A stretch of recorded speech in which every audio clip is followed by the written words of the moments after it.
Well, hello everyone. We are out here in Berea for day 13 of Browns training camp. We got a little bit of news today, some clarity on the quarterback situation heading into the Washington game. Coach Mike Pettine said that the quarterbacks, Johnny Manziel and Brian Hoyer, will divide the reps equally as much as possible in that game so that he can get a good evaluation on both. He's not ready to name a starter just yet, though. They will do that on Thursday on their off day. Yeah, especially if you want to name your starting quarterback for Pittsburgh before week 3, you have to see them both with one. So it only makes sense that they do this. It'll be interesting to see how they divide it up, if they let Johnny start, if they let Brian start, but it's good that they're both going to be working, especially with that offensive line. I think the rest of the guys are kind of a wash with the receivers, but I do think there's a big difference with the offensive line. Now you can do it a couple of ways. You can go by quarter, you can go by series. Mike Pettine said he thinks it's difficult to get in a rhythm if you do it by quarter. So I'm thinking that they'll probably lean towards doing it by by quarters.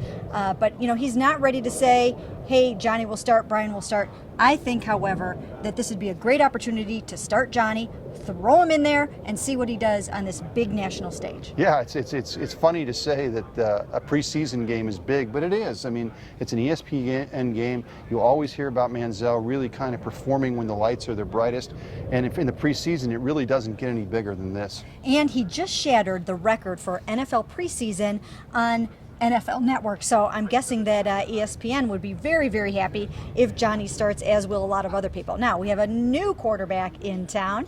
Rex Grossman, a 12-year veteran, was signed by the Browns today. Why is that so significant? He's been with Kyle Shanahan for 5 years, 4 in Washington, 1 in Houston. So they know each other very well. He can set the tone. He can teach the offense to both of these guys, not just Johnny, but Brian, and be a veteran mentor in that room. Yeah, it's something that was been rumored all in the spring, almost from the time that we knew Kyle Shanahan was coming, that Rex Grossman could be a guy that's here. And let's face it, Mary Kay, we've seen with this team, how many times have they been gone to the third quarterback early in the year?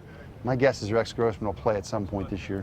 Yes, and they waived Tyler Thigpen in order to make room for Rex Grossman. So he was here today, not practicing, but kind of watching in shorts, and I think it'll go a long way towards setting the tone and implementing Kyle Shanahan's new scheme to have the veteran around. Justin Gilbert returned to practice today, and he should get some time in this game. I think so. I think both he and Jordan Cameron, who's coming back.